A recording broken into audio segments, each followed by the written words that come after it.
Hey, as part of the Tony Kurre Radio Podcast Network, a very special guest today, and my apologies to David Hammonds, Grammy-nominated, award-winning producer, first of all, out of Fort Payne, for not having you on sooner. It's been super busy around here. I know you've been staying super busy, but first of all, brother, how have you been? What's been going on? Tell people a little bit about you, and obviously, very, very good friends with Mr. Jeff Cook, who just left this beautiful earth of ours, I guess a couple of days ago, and we have a lot to talk about your good friend Jeff, who I know you were friends with for 30 years. But how you been, man? Everything good?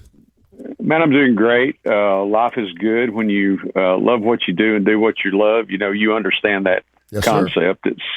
It's awesome just to be in the studio and be creative, and just to be in this environment where Jeff lives so much of his life here in the studio and working with him.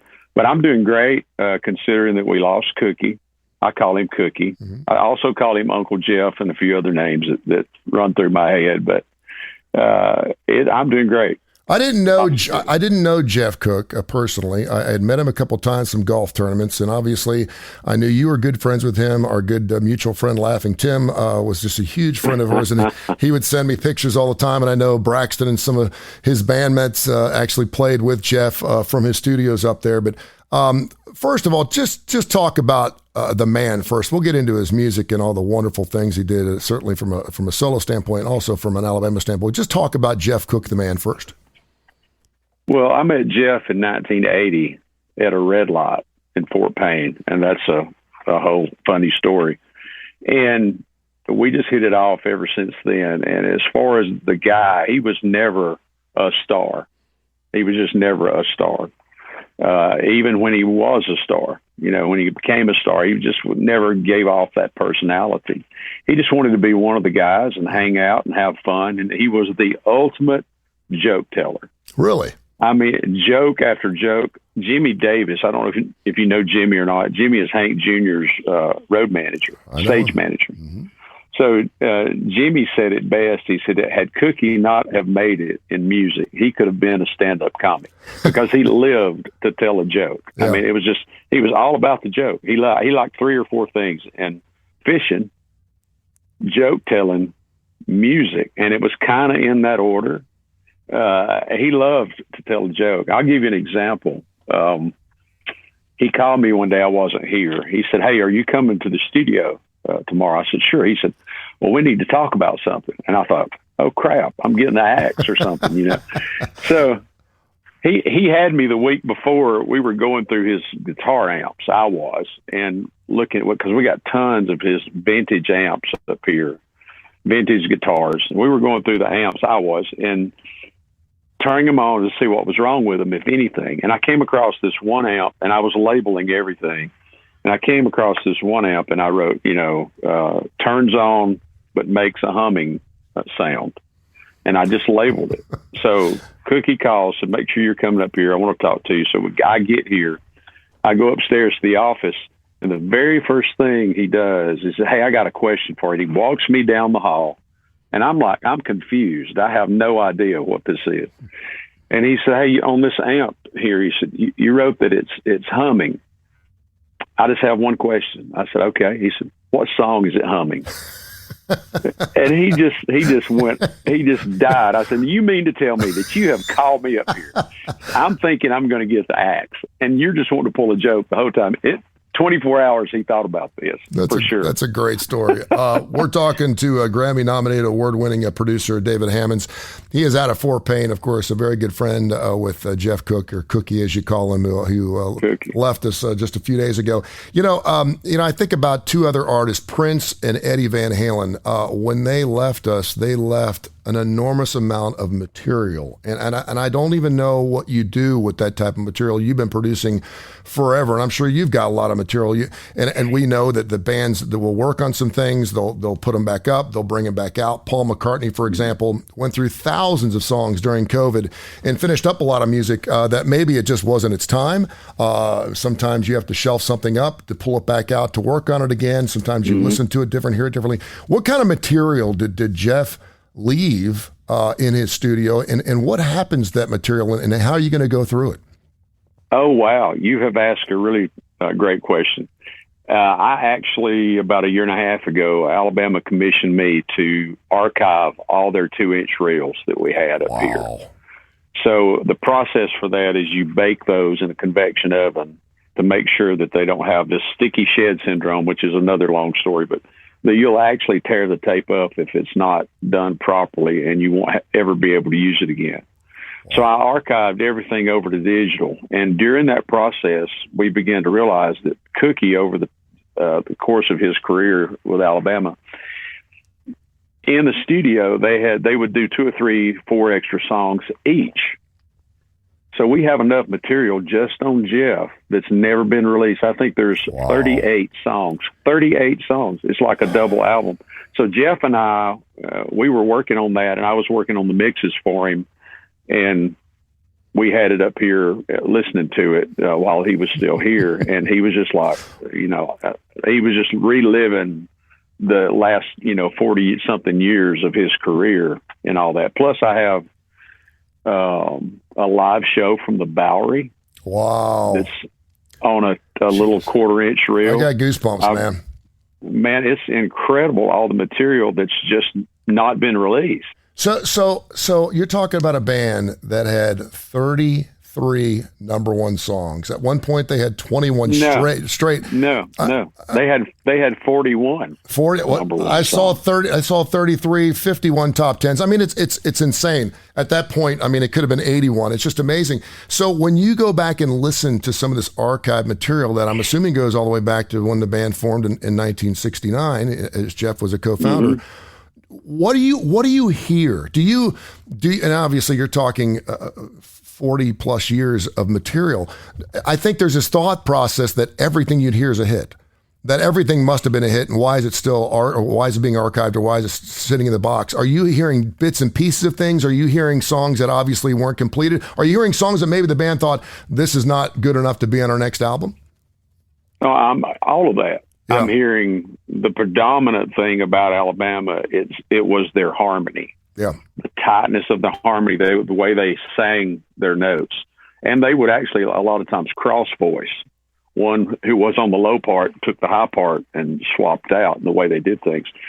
But I do have this. I have "Feel So Right," the demo of "Feel So Right" before they had a record deal that sounded like nothing quite like what they put out eventually. So they had this demo of "Feel So Right" that had a steel guitar in it. And here's an interesting note about Alabama, the greatest country band ever.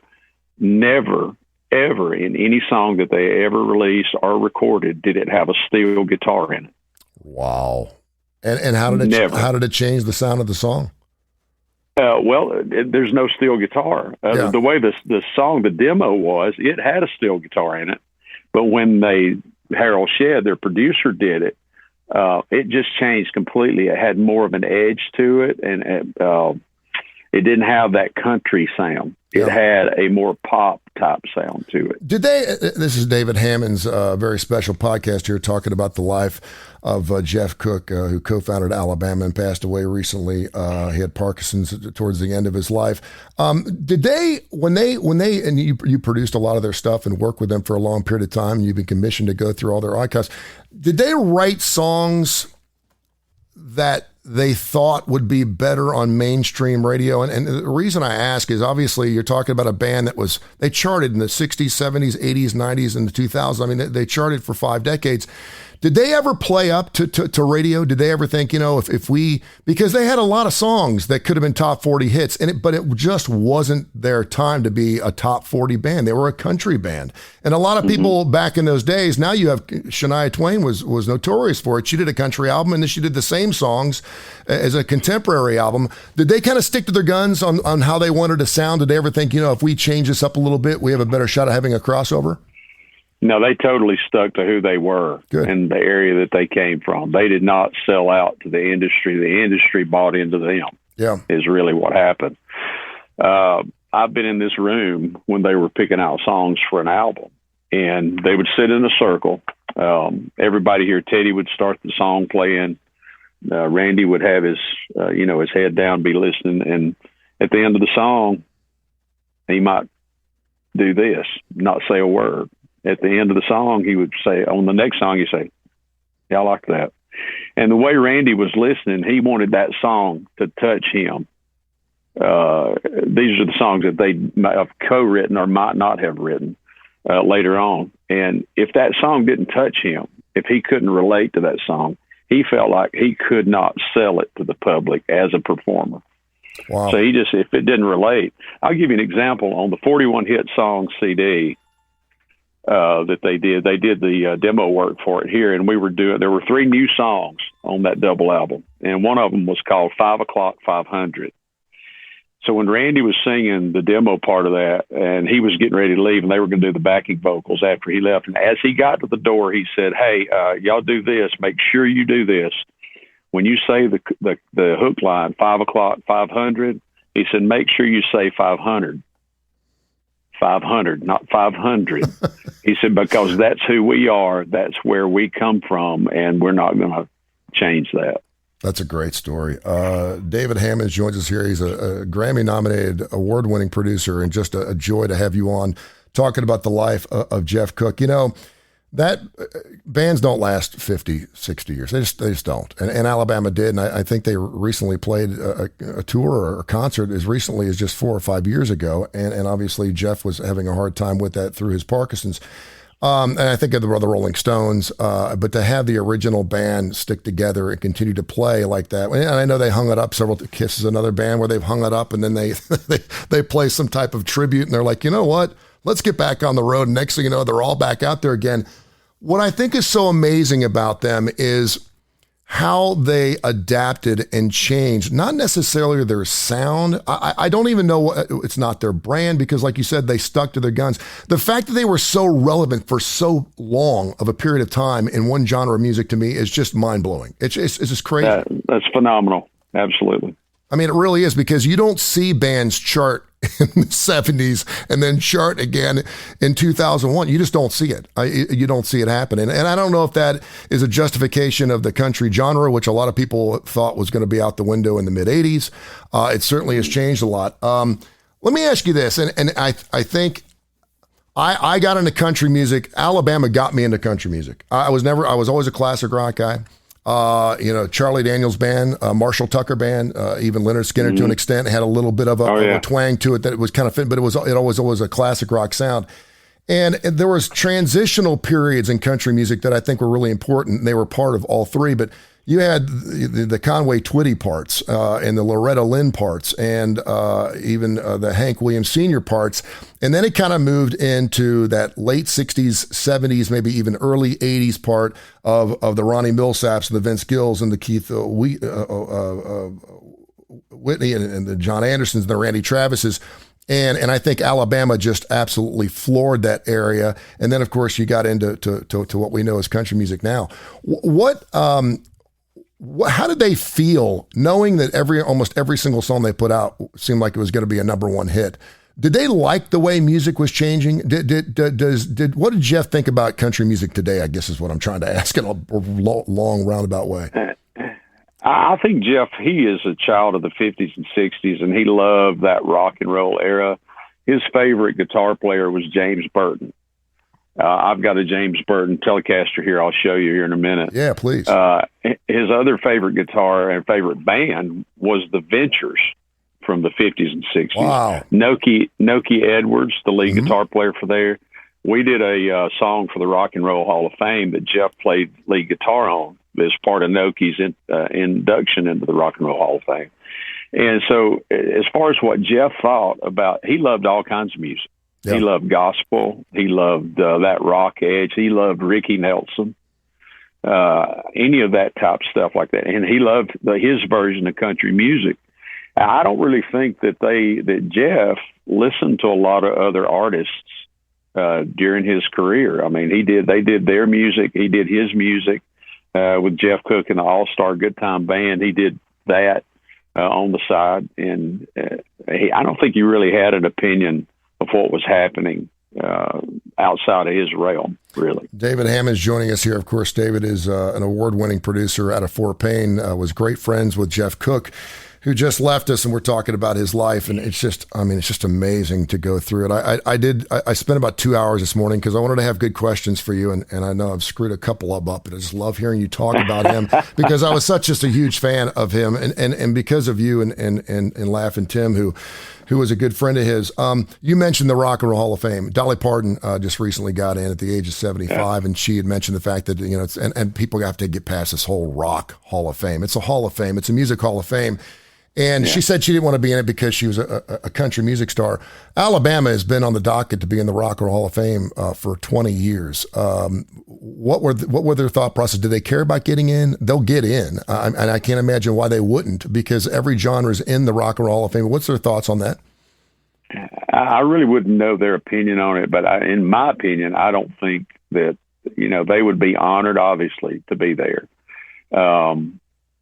So I really don't know what their opinion of it would be, other than I think that they would be honored just to be in that. Any kind of recognition that they could get for their hard work, I think that they would appreciate it. You are a producer. You have dealt with thousands of bands in your studio, and I imagine that it's not always shits and giggles. There are probably some times where you guys got guys going after each other. You're taking some songs where it probably takes you 15 minutes to produce, and you probably get songs where it takes 15 days to produce.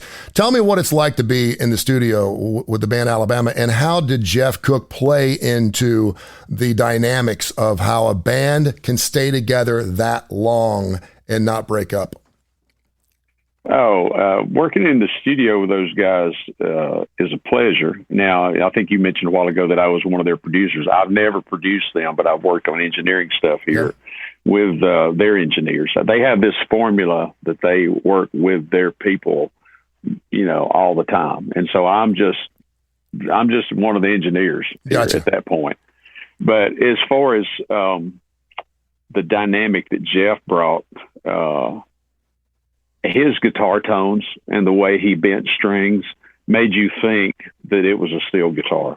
Because most people, when you say, "Oh, there's not a steel guitar in that," yeah, I know, I heard a steel. No, you didn't. You heard Jeff bending strings the way that a steel guitar might. Yeah. I asked him he could play a steel guitar. I asked him one time, I said, "Well, why don't you?" He said, "Do you know how heavy those things are to carry on stage?" He said, I really don't want to do that. But as far as their dynamic in the studio, what is most memorable to me is just how easy they work with each other in the studio. And you've got Randy, who's obviously the face and the voice. You've got Jeff, who's the musician. You got Teddy, who, in my opinion, who is the ear. Yeah. We've been here, and Randy would be singing a song, and Teddy would say, and I got videos of all this stuff, Teddy would say, "No, stay off of that note. That's going to be my note. You sing the one below that." Wow. So they would cross each other in that. So Teddy was really the ear. And like I say, the three of them worked so well together because they each had a role. Yeah, there was a great story about Malcolm Young of AC/DC. He was the ear of AC/DC, and they were producing the Back in Black album down in the Bahamas, and they only had about 8 days. They had enough money for 8 days in the studio, which isn't a long time to produce an entire album. And Malcolm heard this sissing sound and could not figure out what the sound was, and no one else in the band could hear it. They're like, "Malcolm, it's fine." He's like, "No." So they started taking out each piece of the song. I think it may have been Hell's Bells, and they're taking out each piece, and they must have gone through 16 different tracks, and he could still hear it. And the rest of the guys were like, "I don't hear anything." It was a sand crab that was inside the bass drum that was scratching on the bass drum, and he could hear that. So to have those ears is so eerily important for a band. So the fact that they were in there was just amazing, and the fact they stuck together, and they all had a vision, I guess. Right. Let me ask you this: when you're talking about a band that's been together as long as Alabama has, there are times where you feel like you must adapt to the sound of what the genre is now. Did you ever have anybody in the band, or maybe Jeff included, saying, "Listen, maybe we need to move in a little bit of a direction"? Or how did the whole songwriting process and the actual production or engineering process go with those guys? No, they never did I ever hear that they said that they wanted to adapt a sound. They just did what they did, and they did not tried to chase a direction, even though country music, at this point, country music's moved way away from Alabama, in a sense. But country music will always at some point center itself. It'll go this way for a while. It'll go this way for a while. And then you'll have the twang come back in and it'll be popular. So it's constantly going, trying to find a different direction, but it just can't. It always comes back to the roots of country music, which is, your Loretta Lynn's and your Dolly Partons, your Patsy Clines, those type things are going to always come back around. For a while, you didn't hear a lot of steel guitar. Yeah. And now it's back. For a while, you heard a lot of the rap type beats and the bro country and the rap involved in the country. And so you'll still hear some of that, but it's going to always center itself back up. How important was it for the band Alabama to be true to their roots of Fort Payne, Indiana? Fort Payne, Alabama. I know there's some country acts out of Fort Payne, Indiana too, but everyone's going to Nashville now, and they're like, if you want to make it, you got to go to Nashville, and it's a great city. It's a music city. But how important was it to keep to their brand of the great state of Alabama and their band name? Well, it was very important. Where their roots, where they're from, was everything about their songs, and it was very important. And I'll give you an example about that.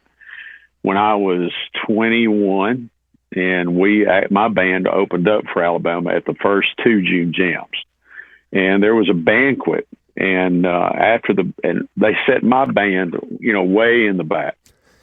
And Randy and them are all up here in the front. And so Randy stands up and he said, "Hey, I want to recognize these guys in the back are going to open up for us at the June Jam." And he had us stand up and everything. And, after it was over with, he came back and talked to us. And we talked about moving to Nashville. And he said, "Why would you want to?" Wow. He said, "I didn't." Yeah.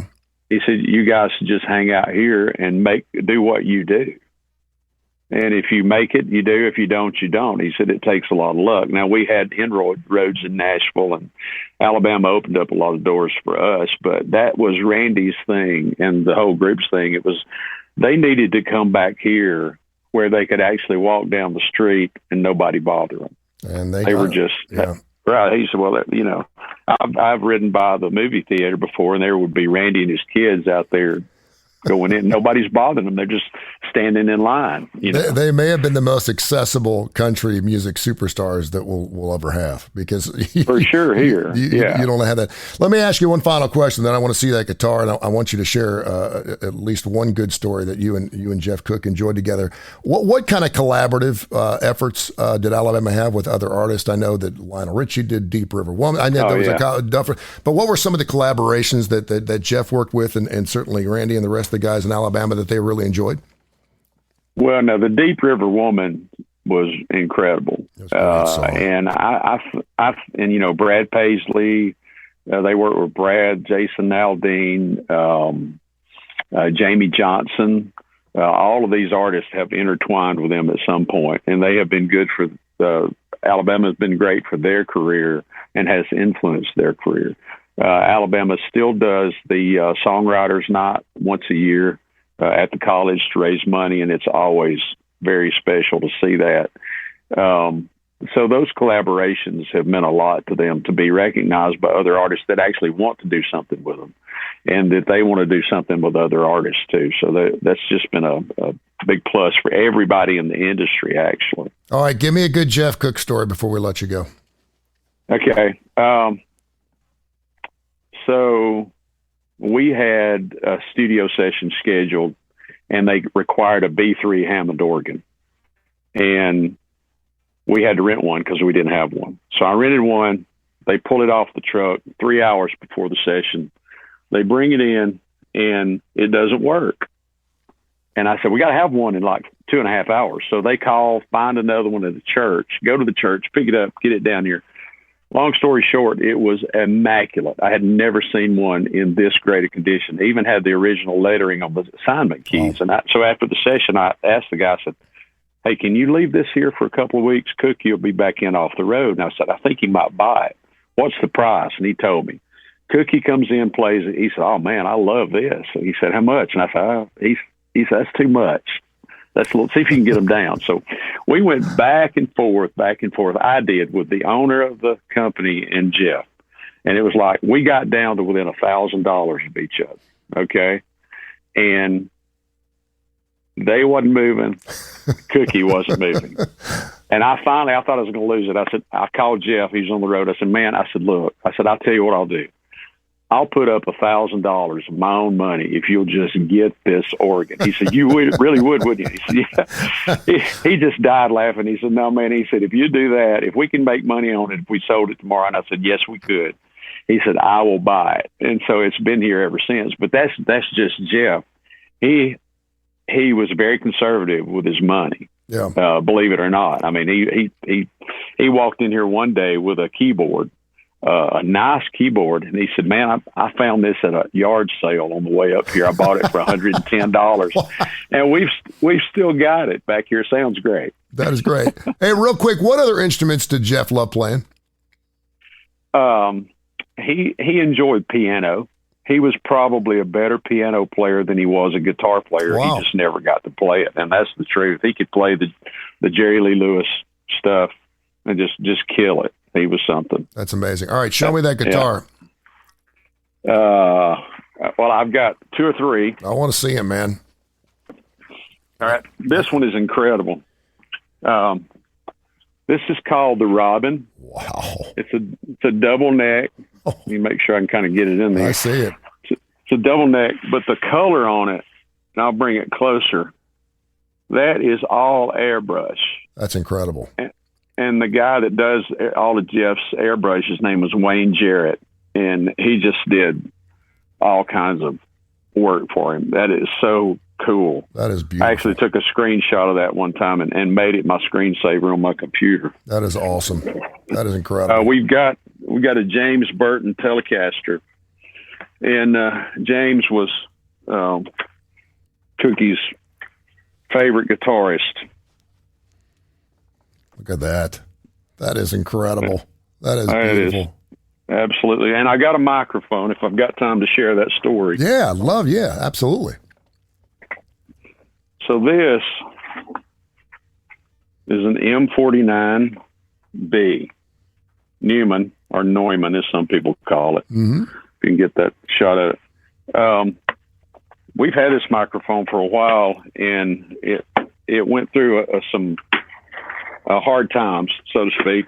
It was stolen, and since we had the serial numbers and everything, it was located at a pawn shop in Las Vegas. Really? So we got it back. Absolutely. This was made in the 50s, 40s and 50s. That's how old it is. It sounds incredible. It's all original. So it was stolen. We were able to recover it and get it back. And then Randy Owens sang sang "Angels Among Us" on that microphone. And then it came missing again, and we couldn't find it. And so I was going through the production room one day, and there were 2 big boxes of T-shirts. So I went through the first box, and I said, it's just T-shirts. And I moved it over the side. So I just went over and picked up the other one. I was not going to go through it. Yeah. And I moved it, and I thought, something doesn't feel right about that.